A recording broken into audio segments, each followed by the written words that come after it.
El filósofo es el que aporta ideas, el que aporta conceptos, que aporta teorías, ¿no? Para interpretar una determinada realidad, eh, para sugerir caminos de posibles de solución de la problemática cultural, científica, etcétera.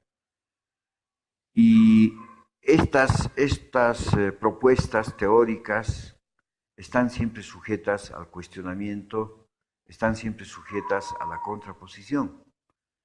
En cambio, la ideología tiene un carácter mucho más dogmático, mucho más cerrado. El que asume la ideología, en primer lugar, la asume porque considera que es verdadera. Y como considera que es verdadera, entonces tiene que extenderla, tiene que divulgarla y conseguir adeptos a esa ideología. Entonces, los políticos, ¿no? Los ideólogos consideran que una teoría X es la verdad y que por lo tanto esa verdad es válida y tiene que ser seguida por los otros. Y eso es lo que ha pasado en el mundo en general, ¿no es cierto? Cuando han habido gobiernos que han tratado de imponer ciertas teorías como si fuesen la última verdad. Y eso es lo que está pasando también ahora, ¿no? Entonces, con nuestro país y en el mundo en general, en un momento dado era la teoría marxista que se convirtió en ideología y fue, digamos, de alguna manera el modelo o el canon por el cual se debía interpretar toda la realidad. Pero desde que cayó el muro de Berlín sabemos que no es así. Hay semejanzas y diferencias entre las actividades teórico-prácticas, obviamente, pero la filosofía tiene mala fama de ser una actividad puramente especulativa, teórica, pero creo que la experiencia me ha enseñado que la filosofía es bastante práctica. Recuerdo una frase de un físico europeo que decía que la mejor práctica es una buena teoría, o al revés, una buena teoría es la mejor práctica. Entonces, la práctica de la filosofía está en cada una de sus disciplinas. Una práctica de filosofía de la historia, filosofía de la educación, filosofía política, ontología, lógica y así sucesivamente dentro de su especialidad. La lógica no puede solamente quedarse dentro del aula, dentro de los textos. Lo mismo para cualquier otra disciplina. En general pienso que la filosofía es bastante amplia y que da sustento a cualquier disciplina. Por ejemplo, una disciplina cualquiera, ¿no? La sociología. ¿Se puede hacer sociología? Sí, por la sociología misma, pero requiere de una base filosófica. Es decir, si yo soy sociólogo marxista, por ejemplo, voy a ver la sociedad de una determinada manera diferente a lo que ve un sociólogo funcionalista. Y solo la filosofía permite comprender por qué mi visión de filósofo, o perdón, de sociólogo marxista es así. Es decir, el sociólogo marxista por sí mismo, sin ningún conocimiento filosófico, es incapaz de comprender los propios fundamentos de su visión, los fundamentos teóricos.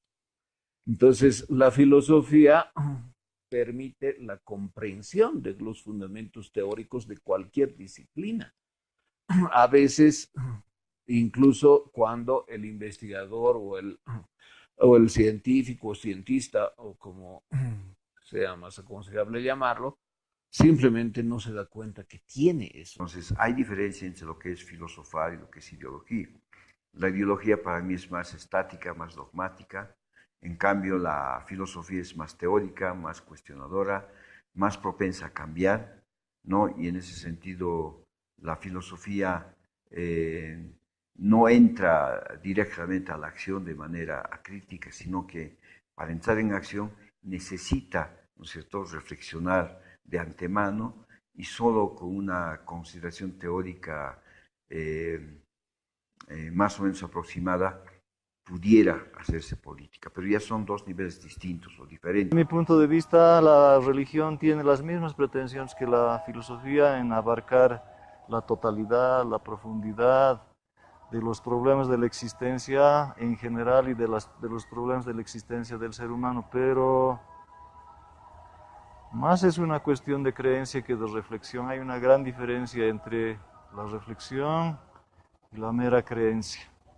Por otra parte, el arte comparte con la filosofía esa especie de intuición universalizadora, generalizadora, de expresar tal vez en un aforismo, en una frase, en una imagen, toda una concepción de lo que es el universo. Creo que la ciencia y el arte se parecen bastante a la filosofía, a diferencia de la ciencia, que es una visión más especializada, más concentrada en un pequeño campo de la realidad y tal vez en nuestros tiempos demasiado obsesionada en la eficiencia técnica de sus resultados, descuidando precisamente lo que hacen las tres otras esferas de la cultura, que es la totalidad, la armonía de los seres y así sucesivamente. Creo que la ciencia está sufriendo una especie de perversión tecnicista, podríamos decir. Entonces, la filosofía es una visión retrospectiva, un enfoque reflexivo sobre los fundamentos teóricos de cualquier disciplina. Y en ese sentido, la fortaleza filosófica frente a las demás disciplinas es que la filosofía es también epistemología. Y esa es la diferencia, es decir, para hacer epistemología de cualquier disciplina, por ejemplo, filosofía de la matemática o filosofía de la física, hay un libro de Bunge que titula así, ¿no? Filosofía de la física, él es físico, además de ser filósofo. Entonces, radica esa fortaleza en que solo desde la filosofía se puede reflexionar epistemológicamente sobre los fundamentos de las disciplinas. Y esa es una gran diferencia y una posición de ventaja de la filosofía.